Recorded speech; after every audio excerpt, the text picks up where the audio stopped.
할렐루야. 같이 고백하십니다. 주여 감사합니다. 주여 고맙습니다. 주여 사랑합니다. 주여 행복합니다. 역대상을 우리가 만나고 있는데 역대상은 29장까지 있죠. 내용이 아주 단순합니다. 우리가 지금까지 쭉 살펴본 대로 1장에서 9장까지는 그 유명한 족보입니다. 역대상 읽기가 그래서 힘든 거예요. 계속 족보에 이름이 나오는데 읽어도 이게 무슨 뜻인지도 모르겠고 발음하기도 힘들고, 이쪽 읽으면 이쪽은 다 잊어버리고 다시 돌아가서 읽으면 또 다시 잊어버리고, 그게 이제 족보잖아요. 어쨌든 1장에서 9장까지가 긴 족보가 기록이 되어져 있고, 10장에는 사울의 죽음을 잠깐 언급을 합니다. 그리고 이제 11장부터 다윗 이야기인데, 이 11장부터 마지막 29장까지가 다윗의 통치입니다. 그러니까 역대상이라고 하는 성경은 누구를 지금 주목하고 싶으냐면 다윗입니다. 그래서 다윗 시대로 넘어가기 전에 사울의 죽음을 10장에서 잠깐 언급을 하고 있는 거죠. 근데 이 다윗이 일생을 통해서 뭘 했느냐, 그의 머리와 그의 생각 속에 계속 떠나지 않는 단어는 뭐냐면 성전입니다. 이 단어가 다윗에게 있어서는 계속 맴돌았습니다. 왜 그랬을까? 그게 다윗의 관심이었어요. 그게 다윗의 마음속에 일생 동안 자기의 심장처럼 가장 귀한 개념으로 품고 싶은 것이 성전이었습니다. 그러면 역사가 상당히 많이 흘렀거든요. 이 역대상을 기록을 할 때 에스라가 이 성경을 기록을 하면서 왜 다윗의 성전 문제를 두각을 시키고 있는가? 다시 이제 그 시절로 돌아가고 싶은 거예요. 항상 그러잖아요. 우리는 뭔가 이렇게 그리워하는 시절이 있습니다. 그 생각을 늘 마음속에 가지면서 그때로 가고 싶은 거예요. 아니, 그때로 가야만 한다, 이렇게 생각을 하는 거죠. 그래서 이제 다윗 시대를 유출을 하면서 성전 문제를 다시 한번 꺼내고 있습니다. 그러면 에스라가 이 성경을 기록을 할 때 성전이 있었을까? 그 당시의 성전은 어떤 모습이었을까? 우리가 그것을 한번 기억을 해야 할 필요가 있습니다. 우리가 아는 대로 다윗 그 이후에 솔로몬을 통해서 성전이 세워졌고, 그 다음에 그 성전이 무너졌습니다. 무너진 다음에 그 다음에 세운 성전이 그 유명한 수룹바벨 성전입니다.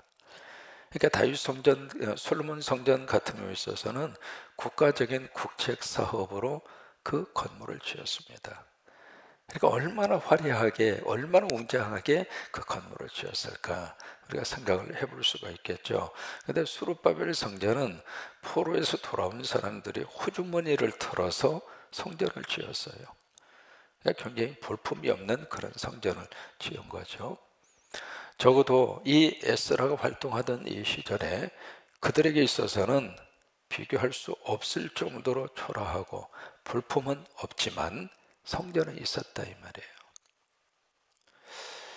그러면 이미 성전도 있는데 왜 역대상은 다시 다윗의 성전 문제를 그들에게 기억하게 할 것인가? 그거예요. 여기에서 이 에스라를 통해서 역대상을 주신 목적이 있습니다. 이 성전은 흔히 말해서 우리가 뭐라고 이야기하는가? 하나님의 집이라고 합니다. 그러면 다윗은 그렇게 심혈을 기울여서 집 짓고 싶었는가? 건물 하나 짓고 싶었던 것인가? 이런, 어떻게 생각하세요?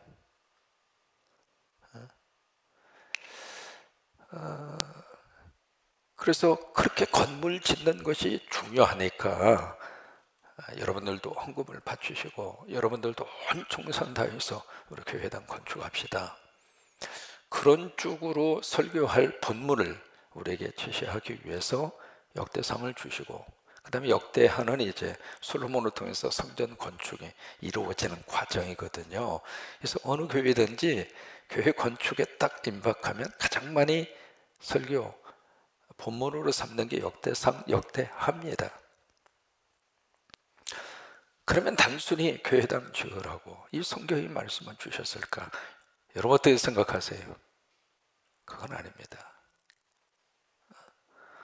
하나님이 거할 집이 없어서 하나님이 이렇게 좀 가서 쉬고 싶고 하나님이 가서 좀 편히 좀 거하고 싶고, 그런데 하나님이 계실 집이 없어, 주택이 없어, 아파트가 없어. 아이, 그러면 안 되지. 우리가 믿는 하나님이 어떤 분인데 그 하나님이 떠돌아다니면서 그렇게 계시도록 하면 안 되지. 우리가 정성으로 지은 건물을 딱 지어놓고 그리고 그냥 적금도 깨고 안 먹고 안 쓰고. 여러분 교회당 지을 때마다 참 간증이 많습니다. 이 교회 지을 때도 마찬가지라고 듣고 있고 누구나 다 생각해 볼 수 있는 그런 성도들의 헌신이 있고 눈물이 있습니다. 그렇게 해서 저 교회당 건물이 그렇게 지어져 가거든요. 그러면 그 개념이 연장이 돼서, 그렇지, 하나님이 계실 곳이 없으니까 하나님이 계실 수 있는 주거용 집을 한 채 지어드리자. 그렇게 해서 온 힘을 기울여서 다윗이 그 집을 짓느라고 그렇게 온 정성을 다했는가? 항상 우리는 두 가지를 기억해야 됩니다. 뭐냐면 신앙에는 형식이 있습니다. 이 형식을 절대로 무시할 수 없습니다. 그래서 형식은 꼭 우리들이 붙들어야 돼요. 새벽 예배라고 하는 형식, 이 형식이 우리의 믿음을 이어가게 합니다. 예배라고 하는 형식, 이 형식을 통해서 우리의 신앙이 계속 아름다운 모습으로 쌓여져 가는 것입니다. 주일 성수라고 하는 형식, 이 형식을 통해서 믿음의 자리를 우리가 놓치지 않고 삽니다. 신앙에는 항상 이 형식이라고 하는 것이 있습니다. 또 하나, 형식과 더불어서 두 번째로 내용이 필요합니다. 형식은 너무 좋은데 그 속에 내용물이 달라지면 형식은 의미가 없습니다. 그러니까 형식이 빛이 나는 것은 그 형식 속에 너무 귀한 것이 담겨졌을 때, 그때 내용도 빛이 나고 형식도 의미가 있는 거잖아요. 이 성전도 마찬가지입니다. 이 성전이라고 하는 것은 단순히 건축을 해서 집을 지어드리고 그리고 뭔가 주거용 무슨 환경을 만들어 드리고 그런 차원이 아닙니다. 이 성전에 있어서 가장 중요한 것은 바로 뭐냐면 하나님과의 친밀한 교제입니다. 왜 성전이 필요한가? 하나님과 교제하고 싶어서. 그러면 다른 곳에서는 교제가 이루어지지 않는가? 이루어질 수 있죠. 여기서만 교제가 이루어지는 제한된 공간은 아니라고 하는 것입니다. 그 개념을 누가 깨셨는가? 주님이 오셔서 그 개념을 깨뜨리신 거예요. 자꾸 구약 성경 시대에서 우리가 발견할 수 있는 것은 하나님을 자꾸 제한시켰어요. 하나님을 자꾸 어느 한 장소와 시간 속으로 하나님을 가둬놨습니다. 그 위에는 하나님의 존재를 인정하지 않고 살았거든요. 이것이 구약 성경에서 우리에게 보여주고 있는 잘못된 믿음의 한 형태입니다. 그래서 성전에다가 하나님을 가둬놨고 어느 한 제사를 드리는 시간에다가 하나님을 가둬놨고, 그러니까 그 위에는 하나님이 안 계신 거예요. 그래서 성전이 무너졌을 때 이스라엘의 백성들과 민족이 견딜 수 없는 괴로움을 느낀 것은, 이제 하나님은 끝났구나, 이제 하나님은 돌아가셨구나, 이제 더 이상 하나님은 만날 수 없구나. 그래서 막 몸부림치면서 성전 파괴됐을 때요. 근데 포로로 잡혀가서 바벨론 다 거기 가서 보니까 거기도 하나님이 계시는 거예요. 여기도 하나님이 계시지만 우리 집에도 하나님이 계시거든요. 여기도 하나님이 계시지만 내가 막 먹고 살기 위해서 뛰고 있는 회사에도 하나님이 계시고 내 사업터에도 하나님이 계시고, 그러니까 하루하루 살면서 이 하나님과의 이 교제, 그 교제의 하나의 센터로서 우리에게 허락하신 것이 성전이라고 하는 거예요. 그러니까 성전을 짓는다는 이야기는 단순히 건물을 짓고 이제 됐어, 우리가 할 일 다 끝났어, 이 정도 치료 바쳤으면 이제 하나님 우리에게 복 주실 일만 남았구만, 그렇게 생각하고 끝난 것이 아니라 이 건물을 짓고 성전을 짓는다고 하는 형식, 그 형식보다도 더 중요한 것은 그 안에서 이루어지는 하나님과의 교제입니다. 그 교제가 구체적으로 어떻게 나타나는가? 이렇게 예배로 나타나고, 이렇게 찬양으로 나타나고, 우리가 기도로 나타나고, 그게 하나님과의 교제. 지금도 여러분들이 하나님과 교제하고 있는 거예요. 우리 예수님이 왜 인간의 몸을 입으시고 이 땅에 오셨는가? 그것을 성육신이다, 그렇게 이야기하잖아요. 인카네이션이다, 그렇게 이야기하는데, 그 목적이 바로 뭐냐면 요한복음 1장 14절입니다. 말씀이 육신이 되어, 그 다음이 중요해요. 우리 가운데 무슨 단어가 나오냐면 거한다. 따라서 한번 해보실까요? 거한다. 그게 성육신의 목적입니다. 우리하고 함께 살고 싶어서, 우리하고 교제하고 싶어서. 출애굽도 똑같아요. 출애굽도 애굽에서 끄집어내서 가나안 땅 들어가 살아. 그 땅이 살기 좋고, 그 땅이 가면 부자 되고, 그 땅이 되면 먹고 사는데 편하니까 그 땅 들어가서 그렇게 편하게 살아. 그래서 출애굽을 시키는 것이 아니라, 출애굽의 목적은 하나님과 친밀하게 교제하라고, 가나안 땅 들어가서 하나님과의 관계 속에서 살아가라고. 그래서 출애굽을 주신 거예요.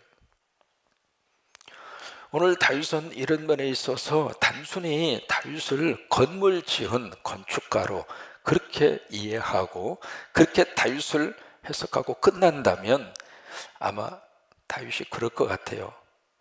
그건 아닌데 왜 내 생각과 의도를 그렇게 곱게 할까? 아마 그런, 다음에 천국 가서 다윗을 만나면 다윗이 그럴 것 같아요. 오늘 여기 그 11장부터 29장까지 이 성전에다가 깊이 관심을 두고, 그러니까 역대상은요, 역대하도 마찬가지고 온통 성전 이야기입니다. 오늘 이제 어제 살펴본 대로 22장에 준비해요. 철저히 준비합니다. 이것도 준비하고 저것도 준비하고. 그러면서 이 준비의 과정을 19절에 보시면 이렇게 이야기해요. 22장 19절입니다. 이제 너희는 마음과 뜻을 바쳐서 너희의 하나님 여호와를 구하라. 아니, 성전 건축 재료 준비하다가 갑자기 무슨 마음을 바치고 뜻을 바치라, 왜 이런 말씀을 하실까? 아까 말씀드린 그 이유 때문에 그런 거예요. 그리고 나서 일어나서 여호와 하나님의 성전을 건축하고, 건축은 그 다음이에요. 그 다음. 그러니까 막 집 짓는 것이 먼저가 아니고, 집을 짓고자 하는 그 목적이 뭐냐, 그 말이죠. 왜 그게 필요한가, 그 문제예요. 오늘 23장도 어제하고 연장선입니다. 그래서 이제 성전을 건축하기 위해서 다 준비를 하고, 23장부터는 바로 뭐냐면 그 성전에 들어가서 뭐 할 거냐, 그 말이에요. 이제 그 문제를 23장부터 쭉 그렇게 준비하는 작업 속에 들어가는데, 여기 23장은 그 성전에서 이루어지는 예배입니다. 예배에 대한 문제를 지금 다 정비를 하고, 그리고 준비를 하는 거예요. 자, 1절을 같이 보십니다. 다윗이 나이가 많아 늙음에, 자 보실까요? 나이가 몇 살이나 됐을까? 그죠? 이렇게 성경은 이렇게 풀어가는 거예요. 도대체 다윗의 나이가 몇 살이 됐을까? 다윗이 몇 살에 왕이 됐느냐면 30살에 왕이 됐어요.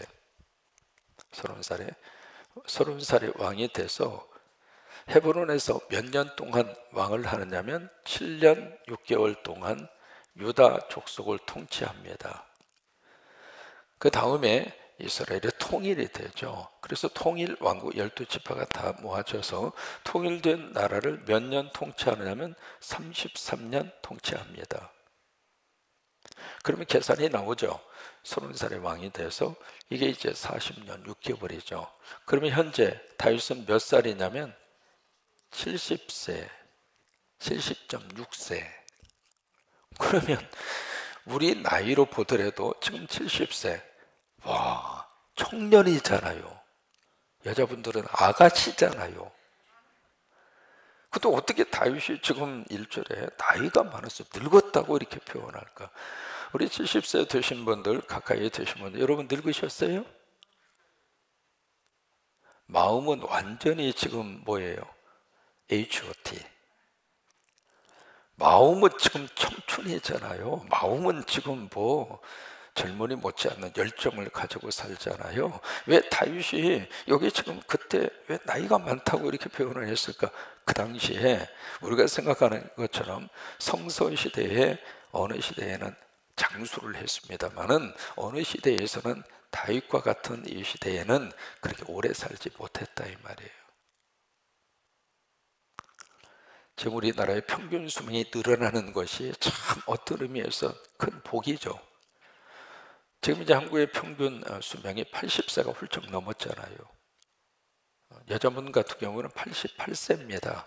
남자분은 82.4세고요. 그만큼 한국의 평균 수명이 확 하고 올라갔죠. 왜? 의료 시스템이 그만큼 좋은 거예요. 그 중에 하나가 임플란트입니다. 지금 65세 이상 되면 임플란트 2개 공짜로 해준다며요. 그죠? 이번에 어느 분은 뭐 자기가 대통령 되면 4개까지 해준대요. 아, 이러다가 임플란트 전체 다 해줄 것 같아. 와. 그러니까 이제 그만큼 평균 수명이 이렇게 늘어나서 그 시대를 살고 있습니다만은 이제 다윗이 나이 70이 돼서 이제 나이 늙은 거예요. 이제는 돌아가실 때가 가까이 된 거죠. 그래서 그의 아들 솔로몬을 이스라엘 왕으로 삼아요. 일반적인 모든 세상은 그걸로 끝납니다. 후계자 세우고 끝나는 거예요. 그런데 여기 다윗은 후임자를 세우고 끝나지 않고 2절입니다. 이스라엘의 모든 방백, 제사장, 그 다음에 레위 사람을 다 불러 모읍니다. 여기 방백이라고 하는 것은 지도자거든요. 정치 지도자입니다. 그러면 정치 지도자를 부르고 그 다음에 종교 지도자를 함께 부른 거예요. 왜 이 두 부류를 같이 불렀을까? 이게요, 관계가 있습니다. 정치만 잘해서 잘 되는 게 아닙니다. 영적으로 역사가 나타나야 돼요. 그러니까 정치 지도자와 영적 지도자가 함께 코드를 맞춰야 된다 그 말이죠. 또 하나, 영적 지도자라 할지라도 자기의 지도력으로 영적인 문제만 끌고 가면 되는가? 그건 아닙니다. 그래서 이제 두 부류를 같이 모은 거죠. 3절입니다. 레위 사람은 30세 이상으로 계수를 해보니까 모든 남자의 숫자가 몇 명이냐면 38,000명입니다. 이 숫자를 모세 시대로 거슬러 올라가면 500년입니다. 500년 전에 레위 사람을 계수를 했을 때 몇 명이었느냐면 8,580명이에요. 500년의 세월이 흐른 다음에 여기 이 시대에 다시 계수를 다윗 시대에 계수를 해보니까 38,000명입니다. 그래서 이 레위 사람을 어떻게 구별을 했는가? 4절입니다. 24,000명은 여호와의 성전에서 일을 할 수 있도록 그렇게 따로 구별을 했고 6,000명은 관원과 그 다음에 재판을 하도록 했고 그 다음에 4,000명은 문을 지키고 그 다음에 4,000명은 뭘 했느냐면 찬송하는 일을 합니다. 찬양대를 했다 그 말이에요. 그래서 레위 사람들이 하나님의 성전 중심으로 사역을 할 수 있도록 조직을 해준 거예요. 특별히 레위 사람들은 다른 거 하나도 하지 않고 오직 성전 중심으로 살아가도록 하나님이 아예 처음부터 12지파 가운데 한 지파는 그렇게 하나님을 위해서 일을 해라. 그리고 나머지 11지파가 그 레위 지파가 먹고 살 수 있도록 11조도 바치고 헌금도 하고. 그래서 레위 지파는 다른 거 일절을 하지 말고 말씀을 교육하고 그리고 예배하고 그리고 주의 일을 하고 그 일에 전담하도록 그렇게 하나님이 처음부터 구별해서 레위 지파에게 그 일을 맡긴 거예요. 여러분, 유대인들이 왜 전 세계에서 가장 앞서가는 교육을 그들이 가졌을까? 바로 구약성서 시대부터 한 지파를 철저하게 교육만 감당하도록 그렇게 해준 거예요. 하루 이틀에 된 게 아닙니다. 그래서 이제 여기에 24,000명을 성전의 일을 할 수 있도록 그렇게 했습니다. 참 여기에 재밌는 거 우리가 볼 수 있거든요. 이제 24,000명, 24,000명을 어떻게 하느냐면 그 다음에 보시면 레위의 아들이 셋이 있거든요. 무라리, 그 핫이라고 돼 있는데요. 그 다음에 명단에 쭉 나옵니다. 7절에 보시면 게르손이 나오고 12절에 보시면 그 핫이 누구냐면 고핫입니다.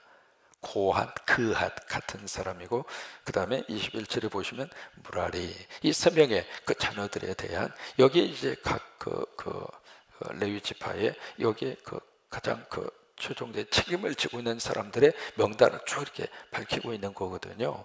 근데 이 24,000명을 어떻게 조직을 하느냐면 24개 그룹으로 나누었어요.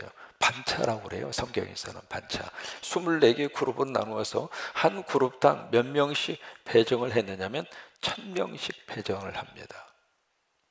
배정을 해서 24개의 반차, 이 그룹이 이 하나님의 성전에서 일을 하도록 그렇게 조직을 합니다. 그러면 24팀이 움직이면 이게 한 팀이 어느 정도 감당을 하느냐면 15일 감당하는 거예요. 15일 감당을 하고 남은 기간에는 15일 감당하기 위해서 준비하는 겁니다. 이렇게 설명을 해볼까요?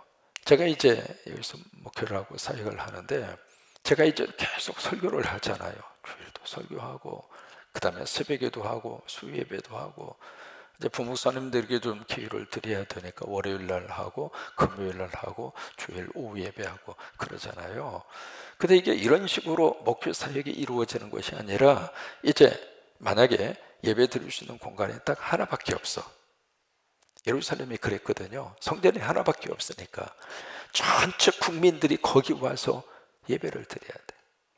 그러니까 그 나라에 있는 모든 목회자를 다 모아서 조를 짜는 거예요. 조를 짜서 그 조에 해당되는 그 목사님은 딱 그 주간 딱 예배하고 설교하고 목회하고 딱 끝이야. 그렇다면 1년 365일 계속 설교하고 또 목회하고 그럴 필요가 없이 또 그럴 만한 기회도 주어지지 않고 아주 극히 제한된 그 주일, 그때 외에는 목회를 못하는 거예요. 이게 순번제로 돌아갔다 이 말이에요. 이것이 이제 무엇을 의미하고 있는가?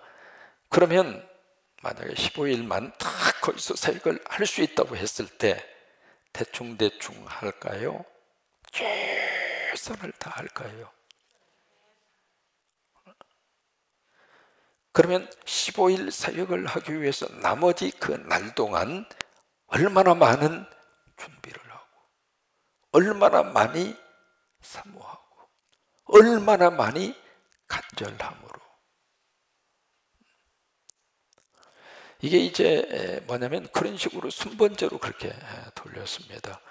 어느 한 장소에서 똑같은 저기를 반복하다 보면 사람은 누구나 다 할 것 없이 매너리즘에 빠집니다. 누구나 다 똑같은 거예요. 목사도 마찬가지고 장로님들도 마찬가지입니다. 왜냐하면 같은 교회에서 같은 사역을 하고 같은 패턴이 계속 이어지잖아요. 나도 모르게 매너리즘이라고 하는 것은 하긴 하는데 그 속에 자꾸 열정이 나도 모르게 식어간다 그 말이에요. 어쩔 수 없어요 이 사람은. 여기에 레위 사람들이 하나님의 성전에서 일을 할 때 매너리즘에 빠질 만한 시간을 아예 처음부터 안 준 거예요. 사역할 때는 혼신의 힘을 다 기울여서 그렇게 바치라 그 말이에요. 그래서 매너리즘에 빠질 만한 그런 기회를 레위 사람들에게 허락을 하는 겁니다. 제가 이제 이민 목회 20년을 하고 한국으로 와서 뭐 그런 질문 많이 받아봤습니다.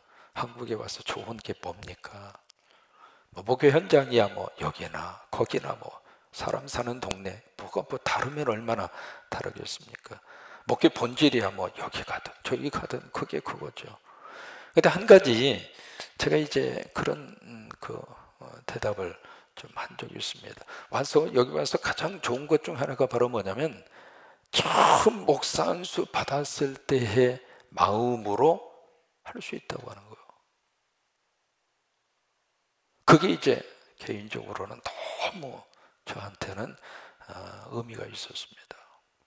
매너리즘에 빠지기 시작하면 참 이 사람이요 타성에 젖는다 그 이야기 하잖아요. 타성에 젖으면은 하루하루에 그 삶의 한순간 한순간 그 자체가 사실은 별로 의미 없이 지나가요. 우리가 예배에도 하나님께서 성령의 은혜를 확 부어주셔서 예배에 타성에 젖지 않았으면 좋겠어요. 늘 드리는 예배이기 때문에 이 예배가 그냥 익숙하고, 늘 듣는 설교이기 때문에 그 설교가 너무 익숙하고, 그러다 보면 그 익숙함 속에서 하나님께서 귀하게 담아주시는 그 은혜의 감격이 내 속에서 자꾸 약해지고, 그런 타성에 젖을 수 있는 가장 1순위가 누구냐면 목사입니다. 그래서 끊임없이 목회자는 스스로가 매너리즘에 빠지지 않으려고 몸부림쳐야 되고, 그리고 또 새로운 마음을 갖도록 다시 갈아엎어야 되고, 다시 영성을 회복해야 되고, 다시 하나님의 말씀의 깊이 속에 들어가서 전에 보지 못했던 말씀의 은혜가 내 눈에 확 하고 뜨여져야 되고, 늘 서서 강단에서 예배하는 이곳이지만은 내가 매너리즘에 빠지지 않기 위해서 부진 노력을 해야 하고, 저희 교회 처음 오신 분들이 그런 생각할지 몰라요. 왜 목사님은 여기 서서 좀 얌전히, 모든 목사님들이 그렇게 하시는 것처럼 그냥 얌전하게 이렇게 설교하면 얼마나 좋아, 무슨 왜 이렇게 왔다 갔다 하면서 정신사납게 저러시지? 그런 생각이 들 수도 있을 겁니다. 근데 저는 저 나름대로 매너리즘에 빠지기 싫어서 그래서 우리 모두가 마찬가지입니다. 왜 레위 지파를 이렇게 해서 1000명씩 해서 24팀으로 계속 돌렸을까? 그것을 한번 우리가 물으면서, 그렇다고 해서 뭐 우리 교회가 그렇게 합시다, 그렇게 할 수 있는 환경이 아닙니다. 그러나 이 의미와 이 생각만은 우리가 갖자 그 말이죠. 이제 그렇게 해서 이 레위 지파를 쭉 구별을 하고, 또 하나 특이한 것이 5절에 있는 말씀대로 찬송하는 사람을 4000명이나 그렇게 뒀어요.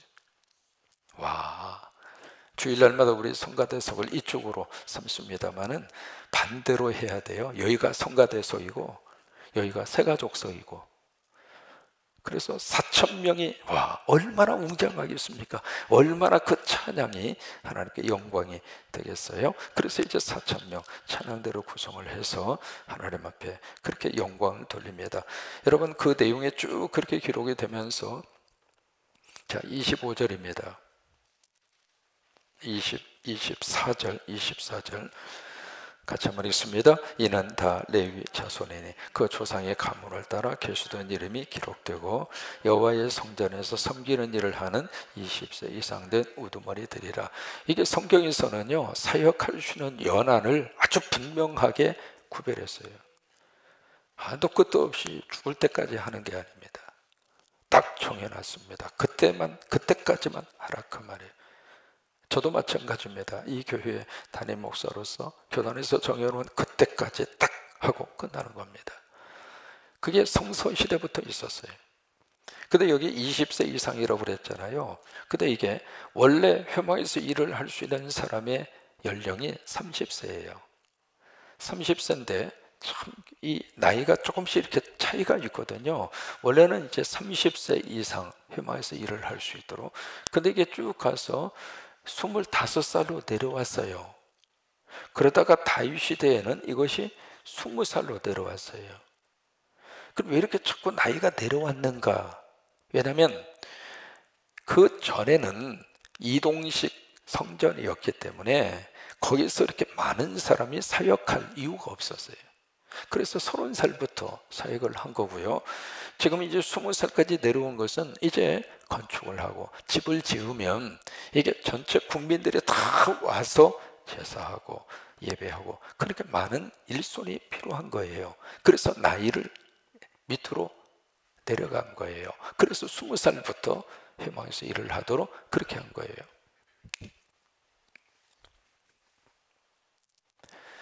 25절 말씀입니다. 다윗이 이르기를 이스라엘 하나님 여호와께서 평강을 그의 백성에게 주시고 예루살렘에 영원히 거하시나니.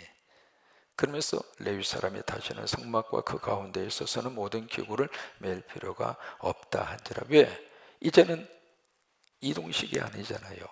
딱 거기에 고정이 됐죠. 이게 더 이상 뭐 운반하고 뭐 뜯어서 다시 갖다가 설치를 하고 그럴 필요가 없다는 거예요.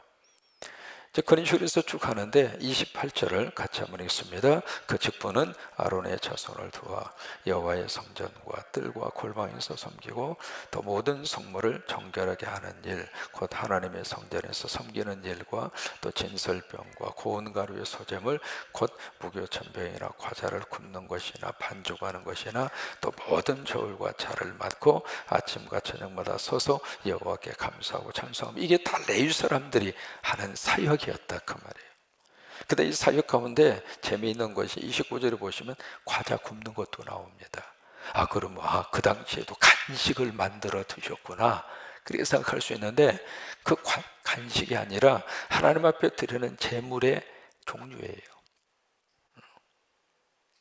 근데 30절 말씀만 다시 한번 읽고 마칩니다. 30절 아침과 저녁마다 서서 여호와께 감사하고 찬송하며. 이것이 바로 뭐냐면 아침마다 하나님 앞에 드려지는 번제입니다.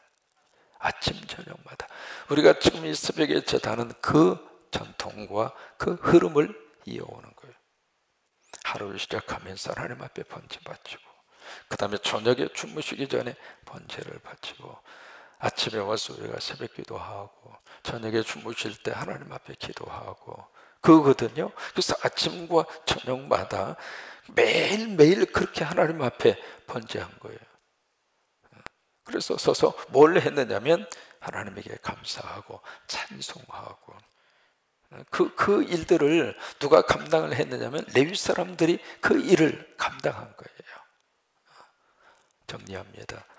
다윗은 단순히 성전 집 하나 짓겠다 그 의미를 뛰어넘는 그 일에, 여기 지금 마지막 29장까지 다윗의 마지막 그의 노년에 했던 일들을 기록하고 있는 겁니다.